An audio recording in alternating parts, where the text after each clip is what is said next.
नमस्कार प्रेक्षकांनो. ठरलं तर मग या मालिकेच्या येणाऱ्या भागामध्ये जबरदस्त असा ट्विस्ट येणार आहे.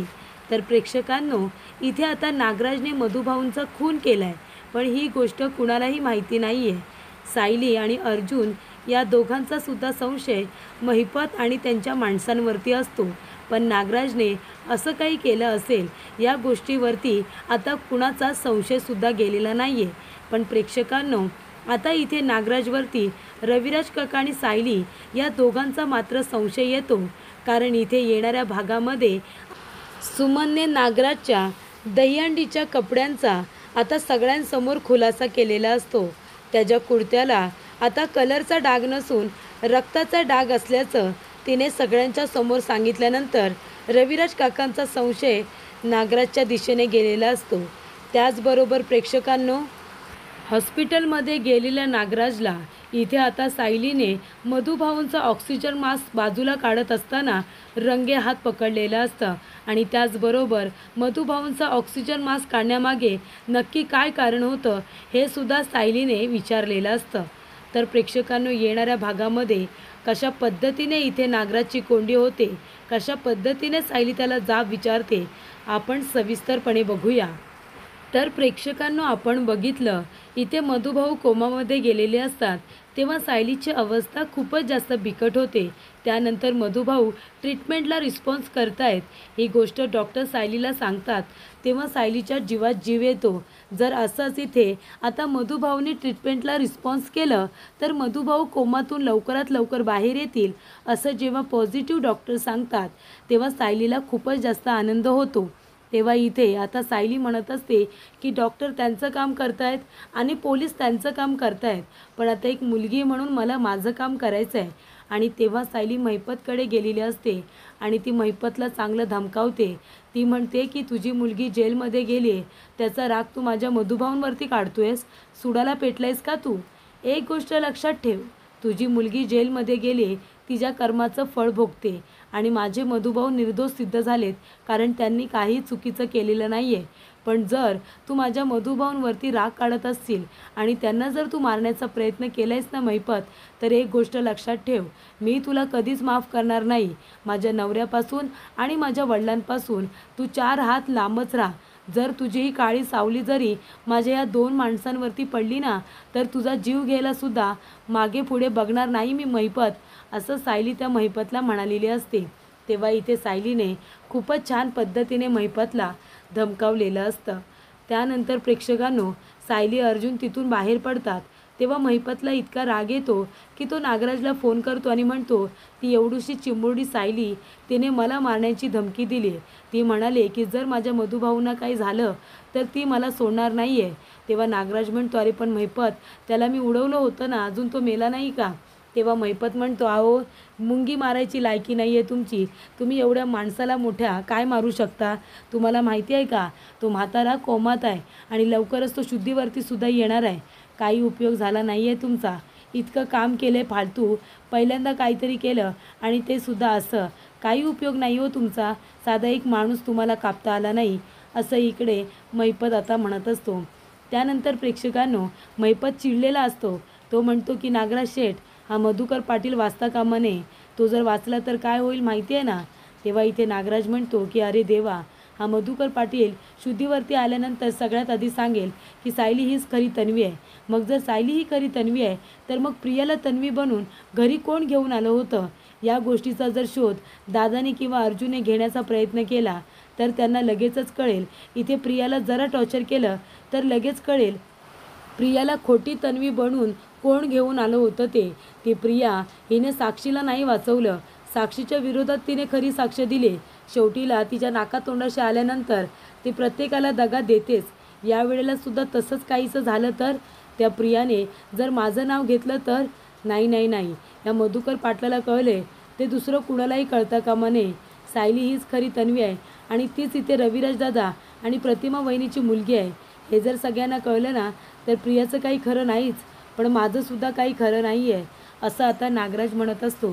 तेव्हा नागराज म्हणत असतो, काहीही झालं तरीसुद्धा मधुकर पाटलाला जावंच लागेल.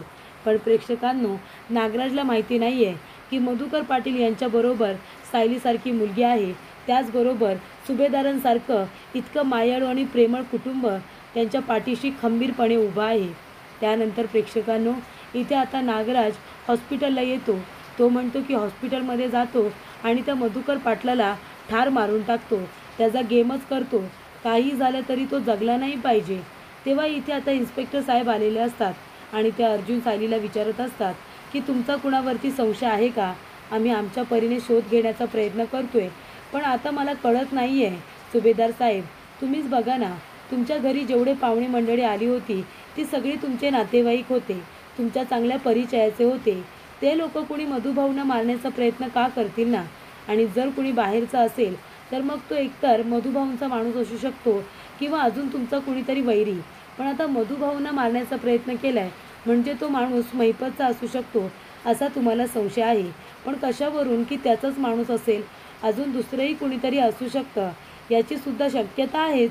तेव्हा इथे सायली म्हणत असते की आम्ही शक्यता नाकारत नाहीच, पण आमचा बाकीच्या कुठल्याही लोकांवरती संशय नाही आहे. खरंच नाही आहे, ती सगळी चांगली माणसं होती. माझा जर कुणावरती संशय आहे ना, तर तो दुसरा तिसरा कुणी नाही, तो फक्त आणि फक्त महिपत शिकरेचा आहे. माझा पूर्णपणे संशय महिपत शिकरेवरती आहे. तेव्हा इन्स्पेक्टर साहेब म्हणतात की ठीक आहे, आम्ही त्याची चौकशी करतोच. तिथे काही संशयास्पद वाटलं तर मी तुला कळवतो. तोपर्यंत तुम्हाला जर कुणी असं आढळलं की ज्याच्यावरती तुमचा संशय जातोय तर आम्हाला प्लीज कळवा, असं इन्स्पेक्टर पवार अर्जुन सायलीला म्हणत असतात. तेव्हा इथे सायली म्हणत असते, त्या महिपतवरती लक्ष ठेवा. त्याची पोरगी जेलमध्ये गेल्यापासून चवताळला ना तो, तेव्हा तो मधुभाऊंवरती असा राग काढत असेल असं मला वाटतं. तेव्हा प्रेक्षकांनो, इथे आता सायलीला आपल्या कुठल्याही माणसांवरती संशय येत नाही, फक्त महिपतवरतीच तिचा संशय असतो. त्यानंतर प्रेक्षकांनो, इथे आता सायली पाणी आणण्यासाठी गेलेली असते. मधुभाऊ तर कोमामध्येच आहेत. मधुभाऊंचं हृदय फक्त हळूहळू चालू आहे, बाकी त्यांची बॉडी तर काहीच काम करत नाही आहे. त्यांचा मेंदू अजिबात चालत नाही आहे. तेव्हा प्रेक्षकांनो, सायलीला त्या गोष्टीचं खूपच जास्त वाईट वाटत असतं.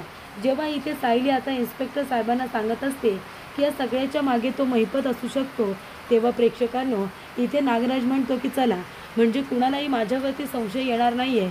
सायली अर्जुनला तर त्या महिपतवरती संशय येईल, कारण ती साक्षी जेलमध्ये गेली तेव्हापासून इथे महिपत किती चिडला आहे हे त्या लोकांना माहिती आहे. त्याच्यामुळे मी आता मधुभाऊला मारू शकतो, कुणालाही माझ्यावरती संशयसुद्धा येणार नाही, असं इकडे आता त्या नागराजचं म्हणणं असतं. तेव्हा प्रेक्षकांनो, आता नागराज आजूबाजूला बघतो तर काय, इकडे आता सायली नाही आहे, अर्जुन नाही आहे. तो म्हणतो की चला, आता मलाच काहीतरी केलं पाहिजे. मधुकर पाटलाला इथून आत्ताच्या आत्ता मला गायब केलं पाहिजे. तेव्हा तो म्हणतो की मधुकर पाटील जर मेला ना तर अर्धे प्रॉब्लेम सॉल्व होतील आणि त्याचीच मी पण वाट बघतोय. ती प्रिया एकतर घरामध्ये नाही आहे, माझ्याने एकट्याने काहीसुद्धा होणार नाही आहे. हे संपूर्ण प्रॉपर्टी मला काही मिळणार नाही आणि हे सगळं या मधुकर पाटलामुळे होतं आहे ना, याचाच आता बरोबर काटा काढतो, असं इकडे नागराज आपल्याच मनामध्ये म्हणत असतो. सायली तिकडे बिझी आहे. तोपर्यंत नागराज मधुभाऊंच्या वॉर्डमध्ये येतो. मधुभाऊ तर कोमामध्ये आहे, शांत येते. मधुभाऊंच्या नाकाला इथे ऑक्सिजन मास्क लावलेला असतो, त्याच्यामुळे इथे मधुभाऊंचा श्वास हा सुरू असतो. त्यानंतर प्रेक्षकांनो, इथे नागराज आता आजूबाजूला बघतो आणि सरळ मधुभाऊंचा ऑक्सिजन मास्क काढतो आणि तो बाजूला ठेवून देतो. तेव्हा इथे मधुभाऊंना श्वास घ्यायला खूपच जास्त त्रास होत असतो. तेव्हा नागराज आपल्या कमरेवरती हात ठेवतो आणि म्हणत असतो की चल मधुकर पाटील, आता तुझीसुद्धा जायची वेळ आलेली आहे. बाद झाला आता, तुझ्यामुळे त्या 2 तरुण मुली जेलमध्ये जाऊन बसल्यात रे. आता तुझं झालं गेलं. त्या मुली लवकरात लवकर बाहेर येऊ दे. तुझ्यामुळे ती साक्षी अडकली, नंतरला ती प्रियासुद्धा अडकली. आता माझी मदत कोण करणार? प्रॉपर्टीसाठी मला प्रियाची गरजही लागणारच होती, पण मधीच या मधुकर पाटलासाठी अर्जुन आणि सायलीने माती खाल्ली. आता काही झालं तरीसुद्धा इथे आता प्रिया लवकर परत आली पाहिजे, असं नागराजचं म्हणणं असतं. तेव्हा नागराजने मधुभाऊंना मारण्यासाठी पूर्ण तयारी केलेली असते. ऑक्सिजन मास्क बाजूला काढून ठेवलेला असतो. तेवढ्यातच तिथे सायली येते. बघते तर काय, नागराज कमरेवरती हात ठेवून मधुभाऊंकडेच बघत असतो. तेव्हा सायली म्हणते, नागराज काका, अहो तुम्ही इथे काय करताय? सायलीला बघून नागराज खूपच जास्त घाबरतो. तेव्हा इथे सायली म्हणते, आणि हे काय? मधुभाऊंचा ऑक्सिजन मास्क असा बाजूला कोणी केलं आहे? तुम्ही केलं का नागराज काका?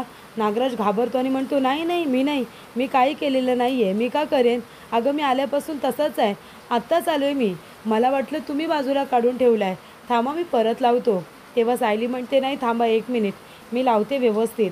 तेव्हा सायली मधुभाऊंच्या नाकाचा ऑक्सिजन मास्क परत लावताना म्हणते, कुणी इतका हलगर्जीपणा केला? सायली लगेचच नर्स आणि डॉक्टरांना विचारते की डॉक्टर, अहो मधुभाऊंच्या नाकाला लावलेला ऑक्सिजन मास्क बाजूला झाला होता, नागराज काका इथे आले होते, त्यांनी मला सांगितलं. तेव्हा इथे नागराज म्हणतो, हो बाजूला होता. डॉक्टर म्हणतात, कसं शक्य आहे? ICUमध्ये पेशंट आहे, त्याशिवाय तो कोमात आहे आणि आम्ही त्याला ऑक्सिजन मास्क लावणार नाही, असं होणारच नाही, तुम्हीच काढला असेल. तेव्हा नागराज म्हणतो, नाही नाही नाही, मी काढलेलं नाही आहे. तेव्हा इथे नागराज अशा पद्धतीने घाबरलेला असतो आणि ज्या पद्धतीने तो इथे मधुभाऊंना ऑक्सिजन मास्क लावत असतो, तेव्हा सायली म्हणत असते की नागराज काका इतके का घाबरत आहेत? तेव्हा इथे नागराज आता बाहेर आलेला असतो. तेव्हा इथे अर्जुन आणि सायली दोघेजणं बोलत असतात की हे कारस्थान त्या महिपतचंच आहे. अर्जुन म्हणतो, डॅड, सायलीने त्या महिपतला चांगली धमकी दिली. ती म्हणाली आहे की माझ्या वडिलांच्या नवऱ्याच्या, माझ्या कुटुंबाच्या वाकड्यात जाण्याचा प्रयत्न करायचा नाही, नाहीतर तुझी सावली तरी त्यांच्यावरती पडली ना, तरीसुद्धा मी तुझा जीव घेईन, असं सायली म्हणाली. तेव्हा इथे आता प्रताप काका म्हणतात, नागराज, अरे तू काय इथे करतोयस? बघितलंस ना, सायलीने त्या महिपतला चांगली धमकी दिली. तेव्हा नागराज म्हणतो, हो बरं झालं ना, तो महिपत असा असेल, खरंच मला माहिती नव्हतं. तेव्हा प्रताप काका म्हणतात की नागराज, अरे मागच्या वेळेला मला पैशांची गरज होती, तेव्हा तू बिल्डर म्हणून मला त्याच्याकडेच घेऊन गेला होतास, तुझ्या रेफरन्सनेच मी त्याच्याकडे गेलो होतो, पण तूसुद्धा आता त्याच्याशी जास्त संबंध ठेवू नकोस. तेव्हा इथे नागराज म्हणतो, नाही नाही, आता माझी आणि त्याची मैत्री नाही आहे. तेव्हा इथे आता सायलीला नागराजवरती संशय येतो. तिला आठवतं मधुभाऊंचा मास्क हा बाजूला झाला होता. मधुभाऊंना मारण्याच्या मागे सायलीला असं वाटतं की नागराज काकांचा तर काही हात नाही आहे ना, कारण जेव्हा मधुभाऊंना लागलं होतं आणि ते रक्ताच्या थारोळ्यात पडले होते, तेव्हा सगळेजण तिथे जमा होते, फक्त तिकडे नागराज काकाच नव्हते. याचा अर्थ काय होतो? नागराज काका आणि महिपत यांच्यामध्ये सुद्धा मैत्री असेल का? आणि कदाचित बाहेरचा माणूस न पाठवता इथे महिपतने नागराजला तर हे काम करायला सांगितलं नसेल. ज्या वेळेला केस असायची तेव्हा नागराज हा महिपतच्याच बाजूने असायचा, कधीच तो आमच्या बाजूने एक शब्दसुद्धा बोलला नाही आणि नेहमी मधुभाऊंच्या विरोधातच बोलायचा. नागराज काका खरंच चांगले आहेत की त्याची आणि महिपतची काही ओळख आहे, काही मैत्री आहे, हे शोधून काढायला हवं. मधुभाऊंच्या इथे आता खुनाच्या मागे नागराज काकांचा काही हात नाही आहे ना? नागराज काका एकटे काय आले? मधुभाऊंकडे बघत कसे उभे होते? त्यांनी मधुभाऊंच्या नाकाला ऑक्सिजन मास्क हा लावलाच नव्हता, त्यांनी तर काढला नव्हता ना, असा संशय आता सायलीच्या मनामध्ये आलेला असतो. तेव्हा संशयाची सुई आता महिपतवरून नागराजकडे आलेली असते. सायलीला इथे नागराजवरती संशय आलेला असतो की कदाचित मधुभाऊंच्या खुनाच्या मागे त्याचासुद्धा हात असू शकतो. त्यानंतर प्रेक्षकांनो, इथे आता सुमन कपडे धुवायला जाते.